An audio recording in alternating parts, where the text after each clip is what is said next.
Je sais marquer des buts. Eugénie Le Sommer, son premier ballon.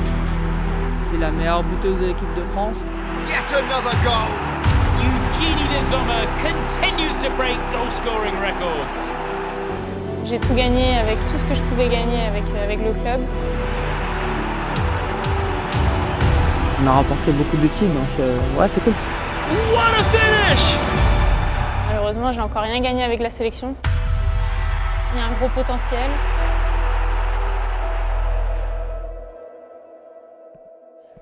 Ouais, salut! Au revoir. Ça va? Et toi? Ouais. Musée de l'OL. Bah ouais. On est chez toi? On est chez toi aussi. Hein. Un peu, ouais. J'ai abandonné la maison. Non. Eugénie. Ouais. Eugénie. Truc de ouf, hein? Bah, mon nom est sur ça, mais le tien aussi. Hein. Ouais, sur bon, les deux. Ouais, Quand je suis arrivée à l'OL en 2010, j'aurais jamais pensé voir mon nom ici en fait. Déjà dans un musée. Tant mieux. Mieux que ça avec nous que de l'autre côté.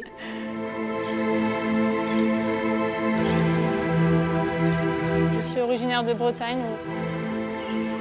J'ai une grande famille, on est 9 enfants dans ma famille. Je crois qu'à l'âge de 2 ans, j'avais déjà un ballon avec moi. Je jouais déjà au foot dans mon jardin ou dans ma chambre.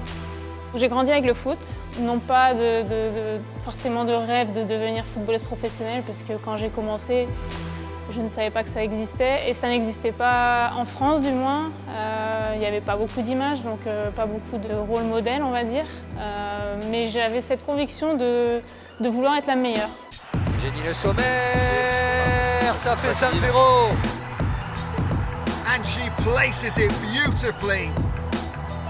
Les JO 2012, tu te rappelles? Ça Ouais. date, mais c'est un souvenir qui ne part pas. Bah, premier souvenir de JO, c'était un rêve de participer. Et, je sais pas si tu te rappelles, mais avant les JO, on se disait ouais, j'espère que je serai dans la liste, j'espère que tu te rappelles. Ouais.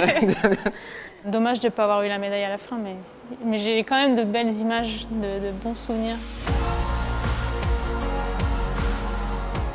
En 2011, quand il y a la liste qui sort et que je vois mon nom, c'est magique, c'est magique.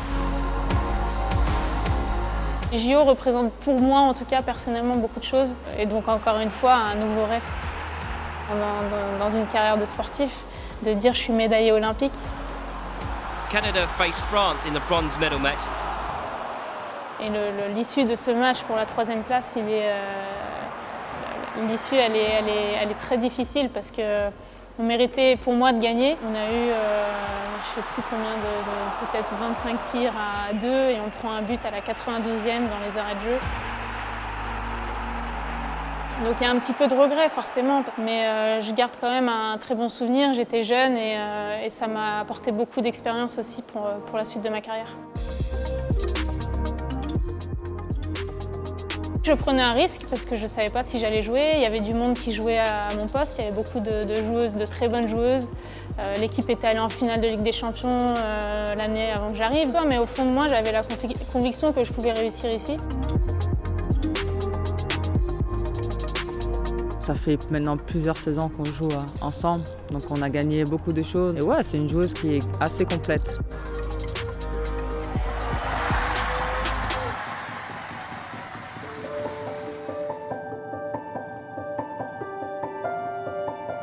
Je pense que ce qui nous manque toutes les deux, et même beaucoup de filles, c'est ce titre avec notre pays.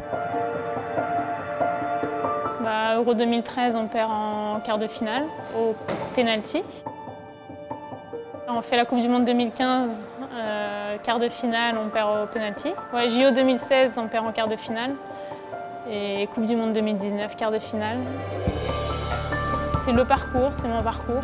Il faut aussi accepter de perdre en fait et de se dire bah, c'est ce qui va me permettre peut-être de gagner à l'avenir. À ce moment-là, je ne savais pas que c'était mon dernier match.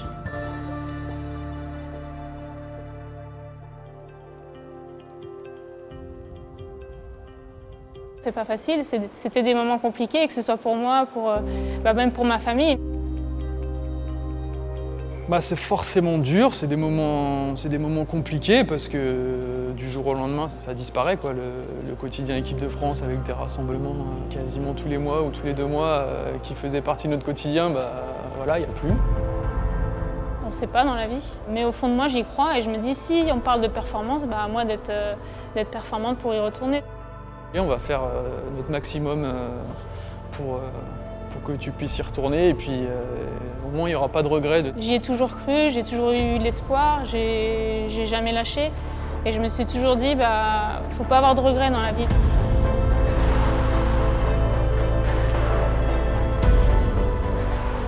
Donc, je me suis réveillée vers 11h30 et je me suis dit je vais regarder la liste parce que c'était les changements de sélectionneur.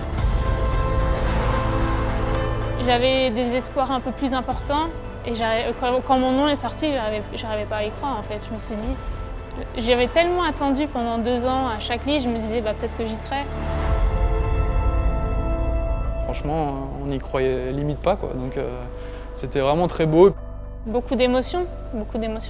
Et à la fois, je me dis, c'est pas le tout d'y retourner maintenant, il faut aussi pouvoir y rester. C'est la meilleure buteuse de l'équipe de France et j'espère qu'elle va encore marquer. Forcément qu'on est confiant parce qu'on est l'équipe de France, il y a un gros potentiel, on fait partie des équipes favorites.